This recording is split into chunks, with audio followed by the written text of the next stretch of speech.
خودتان میبینین که سویش به کجا هست.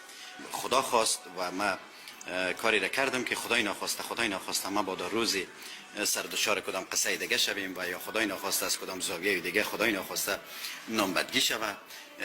همسر اولتان عکس العملش چی بود آقای پروین عزیز؟ همسر اول خو عکس العمل فعلا کمی بیش نشان داده دیگه، طبعا خفه میشه، ناراحت میشه و انشالله که خفگی نداشته باشن، ناراحتی نداشته باشن و ما کاری کردم که عزت خود و عزت اونا و عزت همگی پابرجا باشه. خدای ناخواسته بجای ازی که پیشتران شما مشاره کردین نظیر خواهر که خدای ناخواسته مرد هستیم، انسان است، شیطان در وجود همگی ماست.